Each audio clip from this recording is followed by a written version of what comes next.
Good morning, hallelujah. ખ્રિસ્ત ઈસુના નામમાં હું રમેશ તારોત આપ સર્વને પ્રેમી સલામ પાઠવીએ છીએ અને અમારી ચેનલ ગુજરાતી બાઇબલ રીડિંગની અંદર આપનું હૃદયથી સ્વાગત કરીએ છીએ. અમારી ચેનલને લાઈક કરો, સબસ્ક્રાઈબ કરો, પોતાના ગ્રુપ કે મિત્ર વર્તુળમાં શેર પણ અવશ્ય કરો, જેથી આ કાર્ય વધુ ને વધુ આગળ વધે અને પિતા બાપનું નામ વધુ ને વધુ લોકો સુધી પહોંચે. કેમ કે સમય ખૂબ ઓછો છે.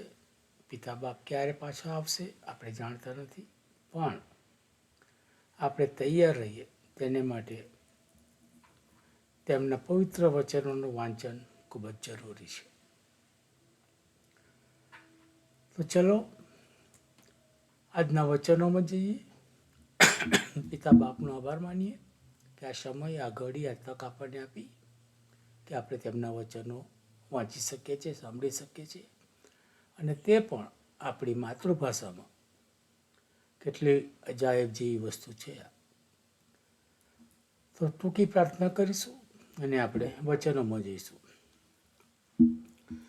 પવિત્ર પવિત્ર પવિત્ર સૈન્યોના દેવીઓ હો બાપ, તમારો આભાર તો ઉપકાર માનીએ છીએ.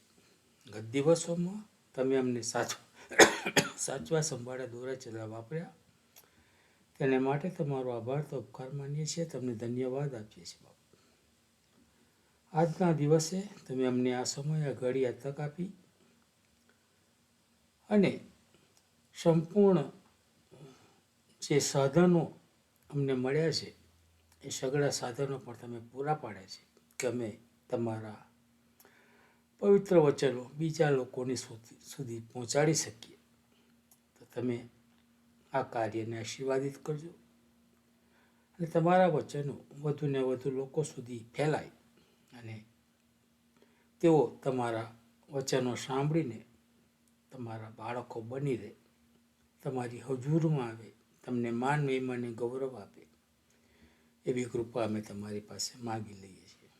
આજના જે વચનો અમે વાંચીએ એ વચનોને આશીર્વાદિત કરજો અને એ વચનો વાંચવાને માટે અમારી સહાયતા મદદ કરજો. અમારી ટૂંકી પ્રાર્થના ખ્રિસ્ત ઈસુના નામમાં સાંભળો અને તેનો સ્વીકાર કરો પિતા. આમીન, આમીન.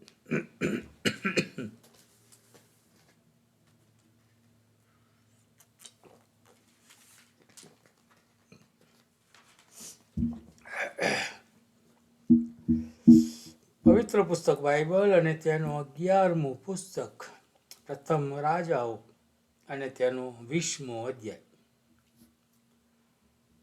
અરામના રાજા બેન હદાદે પોતાનું આખું સૈન્ય એકત્ર કર્યું. તેની સાથે 32 રાજા, ઘોડા તથા રથો હતા. તેણે ચઢાઈ કરીને શમરૂનને ઘેરી લીધો ને તેની સામે યુદ્ધ કર્યું. તેણે નગરમાં ઇઝરાયેલના રાજા આહાબ પાસે સંદેશિયાઓ મોકલીને તેને કહાવ્યું, બેન હદાદ આમ કહે છે, તારું રૂપું તથા તારું સોનું મારા છે. વળી તારી પત્નીઓ તથા તારા છોકરા, એટલે તેઓમાં જે સૌથી સારા હશે તે પણ મારા છે. ઇઝરાયેલના રાજાએ ઉત્તર આપ્યો, હે મારા મુરબ્બી રાજા, તમારા કહેવા પ્રમાણે છે. હું તથા મારું સર્વસ્વ તમારા છીએ. અને સંદેશિયાઓએ ફરીથી આવીને કહ્યું, બેન હદાદ આમ કહે છે કે, મેં તો તારી પાસે માણસ મોકલીને ખરેખર કહાવ્યું હતું કે તારું રૂપું, તારું સોનું, તારી પત્નીઓ તથા તારા છોકરા તું મારે સ્વાધીન કર. પરંતુ કાલે આશરે આ સમયે હું મારા ચાકરોને તારી પાસે મોકલીશ ને તેઓ તારા ઘરની તથા તારા ચાકરોના ઘરની ઝડપી લેશે. અને એમ થશે કે જે બધું તને પ્રિય લાગતું હશે તે તેઓ તારી પાસેથી લઈ જશે. ત્યારે ઇઝરાયલના રાજાએ દેશના સર્વ વડીલોને બોલાવીને કહ્યું, કૃપા કરીને આ ધ્યાનમાં લો ને જુઓ કે આ માણસ કેવું નુકસાન કરવા ઈચ્છે છે, કેમ કે તેણે મારી પાસે માણસ મોકલીને મારી પત્નીઓ, મારા છોકરા, મારું રૂપું તથા મારું સોનું માંગ્યા, પણ મેં તેને ના પાડી નહીં. અને સર્વ વડીલોએ તથા સર્વ લોકોએ તેને કહ્યું, તમારે તેનું સાંભળવું નહીં તથા કંઈ પણ કબૂલ કરવું નહીં. આથી આહાબે બેનહદાદના સંદેશિયાઓને કહ્યું, મારા મુરબ્બી રાજાને કહો કે પહેલાં જે બધું તમે તમારા સેવકને કહાવ્યું છે તે હું કરીશ, પણ આ વાત તો હું કબૂલ કરી શકું નહીં. અને સંદેશિયાઓ ત્યાંથી વિદાય થઈને તેની પાસે પ્રત્યુત્તર લાવ્યા. અને બેનહદાદે ફરીથી આહાબ પાસે માણસ મોકલીને કહાવ્યું, જો મારી સાથે આવેલા બધા લોકને ભાગે સમરૂનની મુઠ્ઠી મુઠ્ઠી મટોડી પણ આવે તો દેવતાઓ મને એવું ને એથી પણ વધારે વિતાડો. ઇઝરાયલના રાજાએ ઉત્તર આપ્યો, તેને કહો કે જે જન શસ્ત્ર ધારણ કરે તેણે શસ્ત્ર અંગ પરથી ઉતારનારની જેમ ફુલાશ મારવી નહીં. અને એમ થયું કે બેનહદાદ તથા રાજાઓ તંબુઓમાં મદ્યપાન કરતા હતા. એ દરમિયાન તેણે આ સંદેશો સાંભળીને પોતાના ચાકરોને કહ્યું, વ્યૂહ રચો. એટલે તેઓએ નગરની સામે વ્યૂહ રચ્યો. અને જુઓ, એક પ્રબોધકે ઇઝરાયલના રાજા આહાબ પાસે આવીને કહ્યું, યહોવા એમ કહે છે, આ બધી મોટી મેદની તે જોઈ? જો, હું આજે તેને તારા હાથમાં સોંપી દઈશ અને તું જાણશે કે હું યહોવા છું. અને આહાબે પૂછ્યું, કોની મારફતે? તેણે કહ્યું, યહોવા આમ કહે છે કે પ્રાંતોના સુબાઓના જુવાનોની મારફતે. ત્યારે તેણે પૂછ્યું, યુદ્ધ કોણ શરૂ કરે? પ્રબોધકે ઉત્તર આપ્યો, તું. પછી તેણે પ્રાંતોના સુબાઓના જુવાનોને ભેગા કર્યા. તે 232 થયા. તેમની પછી તેણે સર્વ લોકને એટલે સર્વ ઇઝરાયેલી લોકોને ભેગા કર્યા. તે 7000 થયા. અને તેઓ બપોરે રવાના થયા. પણ બેનહદાદ પોતે ને રાજાઓ એટલે તેને સહાય કરનાર 32 રાજાઓ તંબુઓમાં પીને મસ્ત થતા હતા. અને પ્રાંતોના સુબાઓના જુવાનો પ્રથમ ચાલી નીકળ્યા. અને બેનહદાદે માણસો મોકલ્યા ને તેઓએ તેને એવી ખબર આપી, સમરોનમાંથી માણસો નીકળી આવેલા છે. તેણે કહ્યું, તેઓ સલાહને માટે આવ્યા હોય તો તેઓને જીવતા પકડો, અથવા તેઓ યુદ્ધ કરવા આવ્યા હોય તો પણ તેઓને જીવતા પકડો. એમ તેઓ એટલે પ્રાંતોના સુબાઓના જુવાનો તથા સૈન્ય નગરમાંથી બહાર નીકળી આવ્યા. અને તેમાંના પ્રત્યેક માણસે સામા પક્ષના એક માણસને મારી નાખ્યો. અને અરામીઓ નાઠા. અને ઇઝરાયલ તેઓની પાછળ પડ્યા. અને અરામનો રાજા બેનહદાદ ઘોડા પર બેસીને સવારો સાથે નાસી ગયો.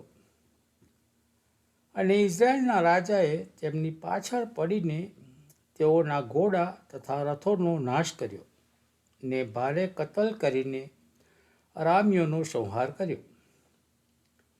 અને પ્રબોધકે ઇઝરાયલના રાજા પાસે આવીને તેને કહ્યું, તું જઈને તારું બળ વધાર ને તું જે કંઈ કરે તે વિશે લક્ષ્ય તથા ચોકસી રાખ, કેમ કે 9 વર્ષ બેસતા અરામનો રાજા તારા પર ચઢાઈ કરશે.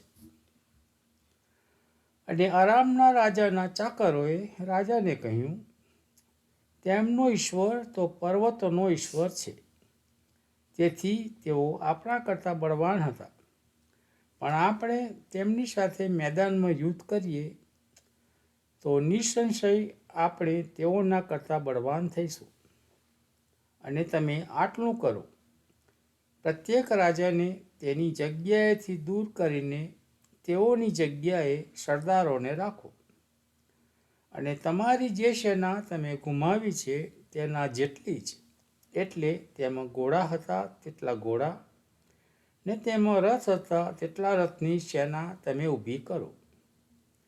આપણે મેદાનમાં તેમની સાથે યુદ્ધ કરીશું તો નક્કી આપણે તેઓના કરતાં બળવાન થઈશું.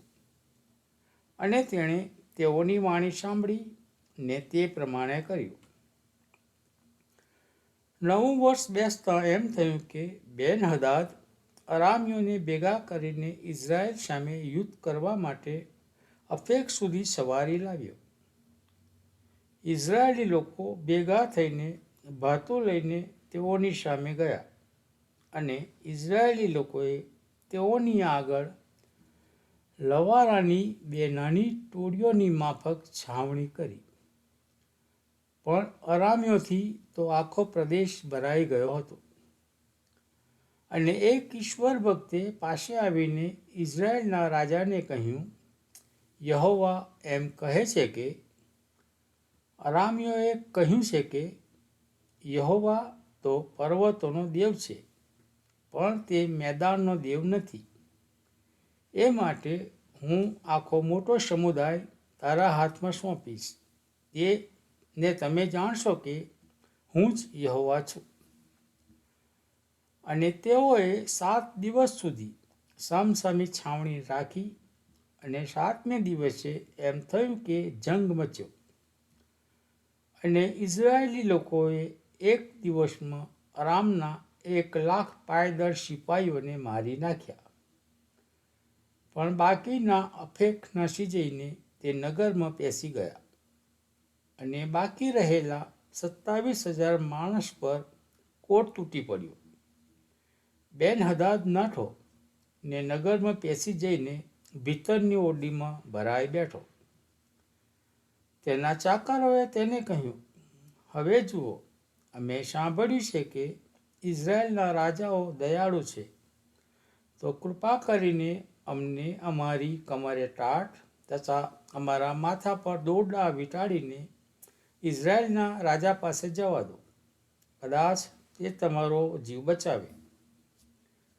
માટે તેઓએ પોતાની કમરે ટાટ તથા પોતાના માથા પર દોરડા વીંટાળીને ઇઝરાયેલના રાજા પાસે આવીને કહ્યું, તમારો સેવક બેન-હદાદ કહે છે કે, કૃપા કરીને મને જીવતદાન આપો. એણે પૂછ્યું, શું હજી સુધી તે જીવતો છે? તે મારો ભાઈ છે. હવે પેલા માણસો તો આતુરતાથી તાકી રહ્યા હતા.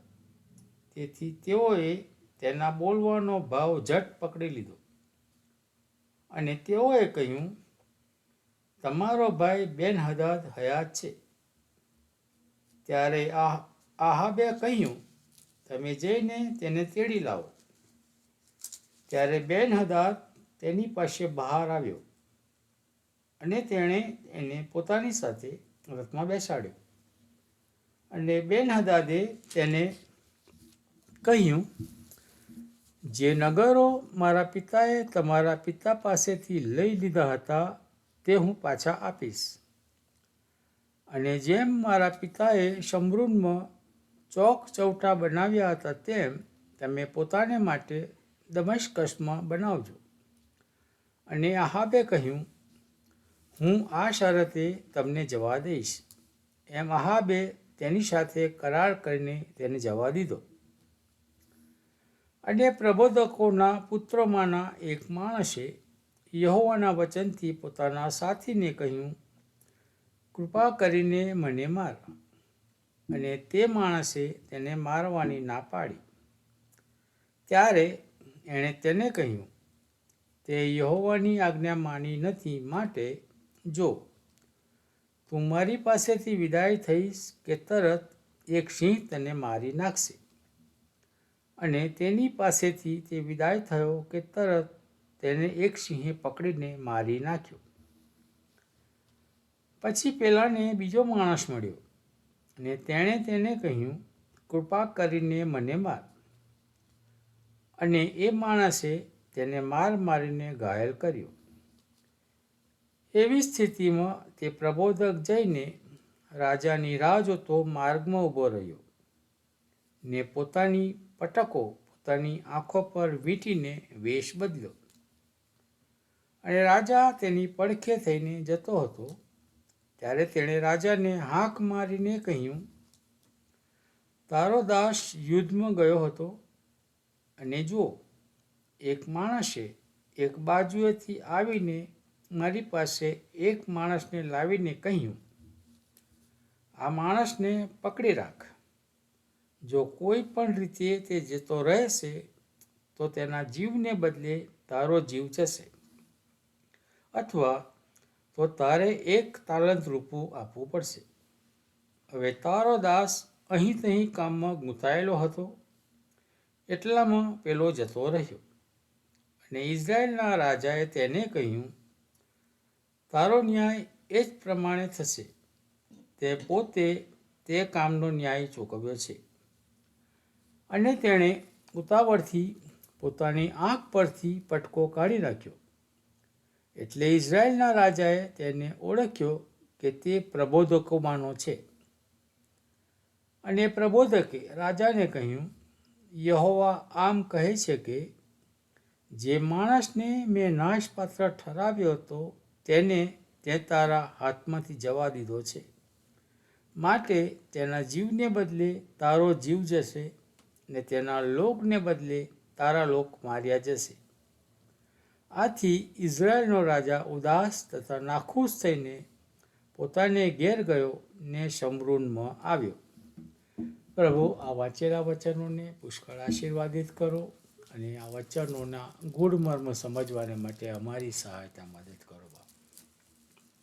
પ્રાર્થના કરીએ. હે પરમપિતા પરમેશ્વર, રાજાઓના રાજા અને પ્રભુઓના પ્રભુ, આકાશ જેનું રાજ્ય છે અને પૃથ્વી જેનું પાય છે, એવા અમારા મહાન જીવન પ્રભુ પિતા, અમે તમારો પુષ્કળ આભાર માનીએ છીએ બાપ, કે તમે સવારથી અત્યાર સુધી સાચવ્યા, સંભાળ્યા પ્રભુ. અમારી સહાય અને મદદ કરો છો, રક્ષા કરો છો પ્રભુ, અમારી સાથે ને પાસે રહો છો. એ સહરણ માટે પ્રભુ પિતા અમે તમારો ધન્યવાદ કરીએ છીએ બાપ. એ પ્રભુ પિતા, અત્યારે જે વચનો વાંચવામાં આવે એ વચનો પર તમારા પુષ્કળ આશીર્વાદ આવવા દેજો.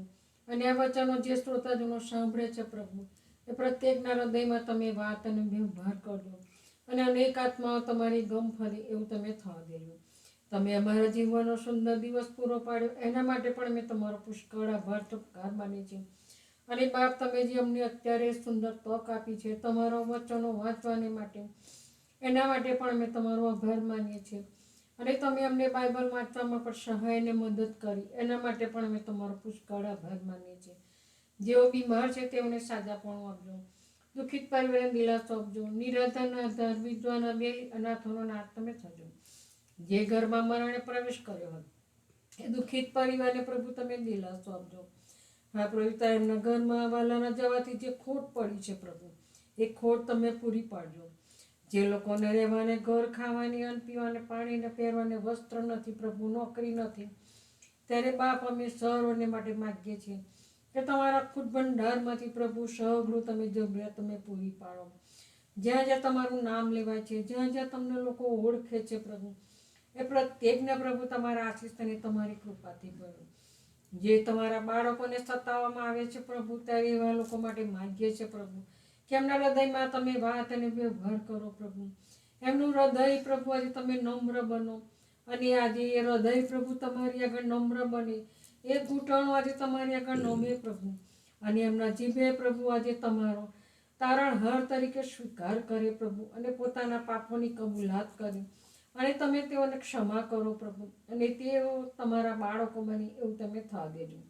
જે લોકો સતાઈ રહેલા છે પ્રભુ, એ લોકોને પણ તમે સતત પ્રભુ તમે એમની અડીખમ એમની જોડે રહો પ્રભુ, અને તમારા માર્ગમાંથી તેઓ ખસી ન જાય પ્રભુ, પણ તમારો વધુ ને વધુ પ્રભુ તમારી સાથે ને પાસે રહે, અને તમને પોકારે પ્રભુ, અને તમે તેઓની વારે જાઓ પ્રભુ, અને તમે રક્ષણ કરો બાપ. અને એ લોકોને બચાવજો. એ તો પછી અમે ખાસ પ્રાર્થના કરીએ છીએ. કેટલા લોકોને પ્રભુ ઘણી બધી મુશ્કેલી, પ્રશ્ન, વિટંબણાઓ હશે, ત્યારે સર્વની વિટંબણાઓ, પ્રશ્નો તમે હલ કરજો. ઘણા બાળકો છે, જુવાન છે, પ્રભુ પાત્ર નથી મળતા, ત્યારે બાપ એ જુવાન દીકરા દીકરીઓ માટે માગીએ છીએ બાપ કે તમે તેઓને યોગ્ય પાત્ર આપો. ઘણા મા બાપને પ્રભુ આજે સંતાન નથી પ્રભુ, ત્યારે એ લોકોને તમે સંતાનની જે ખોટ છે પ્રભુ એ તમે પૂરી કરી આપો. અને હા પ્રભુ પિતા, ઘણા બધા લોકોના ઘરમાં ઝઘડા થાય છે, મા બાપને બાળકો પ્રભુ મા બાપની સામે બોલતા નથી, વાત પણ નથી કરતા, અને અનેક રીતે ઝઘડાઓ થતા હોય છે, ત્યારે બાપ શૈતાન પૂરજોરથી એ લોકોને પ્રભુ સાથ આપતો હોય છે. ત્યારે બાપ અમે તમને ખાસ પ્રાર્થનાની વિનંતી કરીએ છીએ પ્રભુ, કેવા ઘરોમાંથી પ્રભુ તમે શૈતાનને ભગાડો પ્રભુ, અને ત્યાં તમારો પ્રેમ, શાંતિ અને આનંદ ત્યાં મળે, અને બાળકોને મા બાપ પ્રભુ એકબીજા સાથે પ્રેમથી રહે એવું તમે થવા દેજો. અમે શું માગીએ, કારણ કે માગ્યા કલ્પ્યા વગર તમે સૌની જરૂરિયાત અમારી પૂરી પાડો છો. અમારી સાથે ને પાસે રહેજો પ્રભુ. આ ફરીને પ્રભુ અમે તમારા હાથોમાં સોંપાઈએ છીએ. અમારા અમેરિકા દેશને પણ તમારા પુષ્કળ આશીર્વાદથી ભરપૂર કરજો. અમારા પ્રેસિડેન્ટને પણ તમારા હાથમાં સોંપીએ છીએ કે એમને જે માથે જવાબદારી છે પ્રભુ, એ જવાબદારી અદા કરવાને માટે પ્રભુ તમે તેઓની સહાય અને મદદ કરો. પુષ્કળ આશીષ અને કૃપાથી ભરો, જ્ઞાન, બુદ્ધિ અને ડહાપણથી ભરો પ્રભુ. એ તો અમે કૃપા માંગીએ છીએ. અમારા પાપ, ગુનાહ, પ્રદાની ક્ષમા કરજો. જે કંઈ માંગ્યું તમારા દીકરા ઈસુ ખ્રિસ્ત નાઝારીના નામથી માંગીએ છીએ. સાંભળો અને સ્વીકાર કરજો બાપ. આમીન આમીન.